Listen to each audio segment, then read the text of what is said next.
أصدقائي المتابعين لقناة كوبتك كوجي، أهلا بيكم بفيديو جديد على القناة. في الفيديو ده هنتعرف على ألقاب العذراء مريم ورموزها من حيث عظمتها وصلتها بالله. من أجمل الألقاب التي نلقب بها العذراء القديسة مريم أمنا القديسة العذراء، وفي ذلك قول السيد المسيح وهو على الصليب لتلميذه القديس يوحنا الحبيب: هذه أمك، التي وردت في إنجيل القديس يوحنا إصحاح 19. ونلقب أيضا العذراء بالملكة القائمة عن يمين الملك، ونذكر في ذلك قول المزمور: قامت الملكة عن يمينك أيها الملك، مزمور 45. ولذلك دائما ترسم في أيقونتها على يمين السيد المسيح، ونقول عنها في القداس الإلهي: سيدتنا وملكتنا كلنا. وتشبه أيضا العذراء بسلم يعقوب، تلك السلم التي كانت واصلة بين الأرض والسماء، وهذا رمز للعذراء التي بولادتها للمسيح أوصلت سكان الأرض إلى السماء. ونلقبها أيضا بلقب الحمامة الحسنة،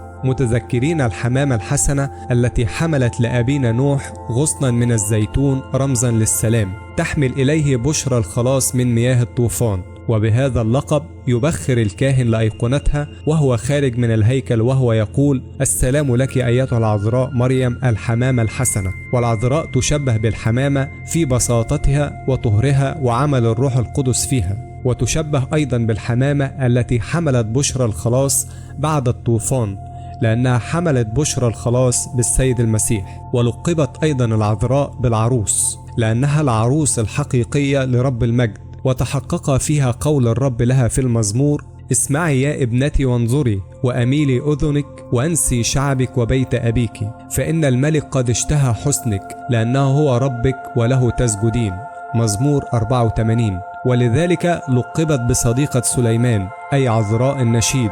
وقيل عنها في نفس المزمور: كل مجد ابنة الملك من داخل، مشتملة بأطراف موشاة بالذهب، مزينة بأنواع كثيرة. وتشبه أيضا العذراء بالسحابة لارتفاعها من جهة، ولأنها هكذا شبهتها النبوة في مجيئها إلى مصر، وحي من جهة مصر: هوذا الرب راكب على سحابة سريعة وقادم إلى مصر، فترتجف أوثان مصر ويذوب قلب مصر داخلها، كما وردت في سفر إشعياء إصحاح 19.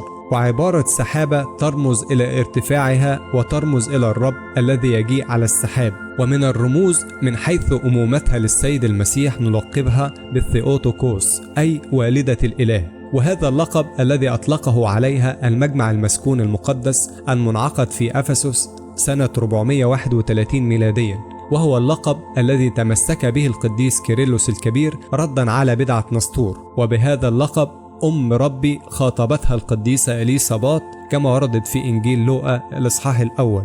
ومن ألقابها أيضا المجمرة الذهب، ونسميها تيشوري، أي المجمرة بالقبطية، وأحيانا شريط هارون.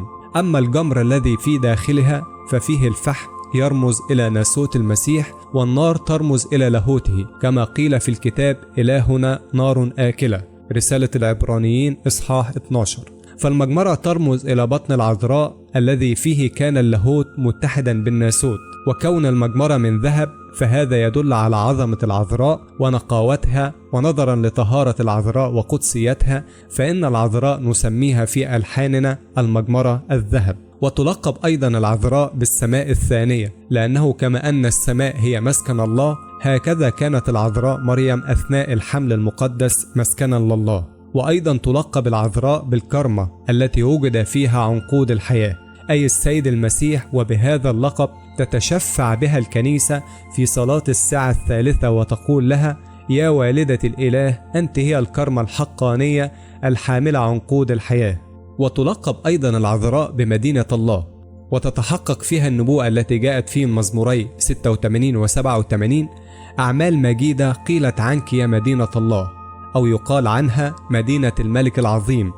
أو تحقق فيها نبوءات معينة قد قيلت عن أورشليم أو صهيون، كما قيل أيضا في المزمور: صهيون الأم تقول إن إنسانا وإنسانا صار فيها، وهو العلي الذي أسسها. وبصفة هذه الأمومة لها ألقاب أخرى، منها أم النور الحقيقي، على اعتبار أن السيد المسيح قيل عنه إنه النور الحقيقي الذي ينير كل إنسان. وبنفس الوضع لقبت بالمنارة الذهبية لأنها تحمل النور. أم القدوس، على اعتبار أن الملاك حينما بشرها بميلاد المسيح قال لها: لذلك القدوس المولود منك يدعى ابن الله، ورد في إنجيل لوقا الإصحاح الأول. أم المخلص، لأن السيد المسيح هو مخلص العالم، وقد دعي اسمه يسوع لأنه يخلص شعبه من خطاياهم، إنجيل القديس متى الإصحاح الأول. ومن رموزها أيضا العليقة التي رآها موسى النبي، والتي وردت في سفر الخروج الإصحاح الثالث. ونقول في المديح: العليقة التي رآها موسى النبي في البرية مثال أم النور طوباها، حملت جمر اللاهوتية 9 أشهر في أحشائها ولم تمسسها بأذية. فالسيد الرب قيل عنه إنه نار آكلة في رسالة العبرانيين 12، ترمز إليه النار التي تشتعل داخل العليقة، والعليقة ترمز للقديسة العذراء مريم. ومن رموزها أيضا تابوت العهد، وكان هذا التابوت من خشب الصمت الذي لا يسوس، مغشى بالذهب من الداخل والخارج، رمزا لنقاوة العذراء وعظمتها، وكانت رمزا أيضا لما يحمله التابوت في داخله من أشياء ترمز إلى السيد المسيح. فقد كان يحفظ فيه قسط من ذهب به المن، وعصا هارون التي أفرخت، ولوح الشريعة رمزا لكلمة الله المتجسد. ولذا تشبه العذراء أيضا بقسط المن، لأن المن كان رمزا للسيد المسيح باعتباره الخبز الحي الذي نزل من السماء، كل من يأكله يحيا به، أو هو أيضا خبز الحياة. وما دام السيد المسيح يشبه بالمن، فيمكن إذن تشبيه العذراء بقسط المن الذي حمل هذا الخبز السماوي داخله. وتشبه أيضا العذراء بعصا هارون التي أفرخت، أي أزهرت وحملت براعم الحياة بمعجزة. وهذه نبوءة أتت في سفر العدد إصحاح 17، مع أن العصا أصلا لا حياة فيها يمكن أن تفرخ زهرا أو ثمرا، وذلك يرمز لبتولية العذراء التي ما كان ممكنا أن تفرخ نسلا، إنما ولدت بمعجزة. وورد هذا الوصف في إبصالية الأحد التي نصليها في تسبحة نصف الليل. وأيضا تلقب العذراء بخيمة الاجتماع، أي قبة موسى. خيمة الاجتماع كان يحل فيها الرب، والعذراء حل فيها الرب، وفي الأمرين أظهر الله محبته لشعبه. وهكذا نقول في الإبصالمودية: القبة التي صنعها موسى على جبل سيناء شبهوك بها يا مريم العذراء التي في داخلها الله.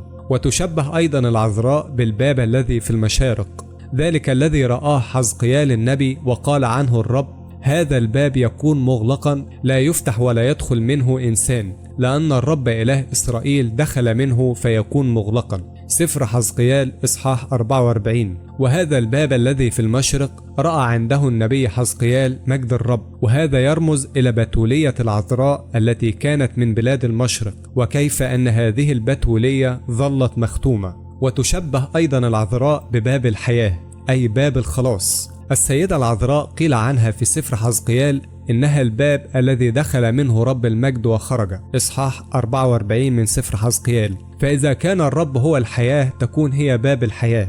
وقد قال الرب: أنا هو القيامة والحياة، إنجيل يوحنا إصحاح 11. لذلك تكون العذراء هي باب الحياة، الباب الذي خرج منه الرب مانحا حياة لكل المؤمنين به. وإذا كان الرب هو الخلاص، إذ جاء خلاصا للعالم يخلص ما قد هلك، حينئذ تكون العذراء هي باب الخلاص. وليس غريبا أن تلقب العذراء بالباب. وقال أبونا يعقوب عن بيت إيل: ما أرهب هذا المكان، ما هذا إلا بيت الله، وهذا باب السماء، كما ورد في سفر التكوين إصحاح 28. وأخيرا شبهت العذراء بقدس الأقداس، هذا لأنه كان يدخل رئيس الكهنة مرة واحدة كل سنة ليصنع تكفيرا عن الشعب كله، ومريم العذراء حل داخلها رب المجد مرة واحدة لأجل فداء العالم كله. شفاعة أمنا العذراء القديسة تشملنا جميعا، ولإلهنا المجد الدائم إلى الأبد آمين.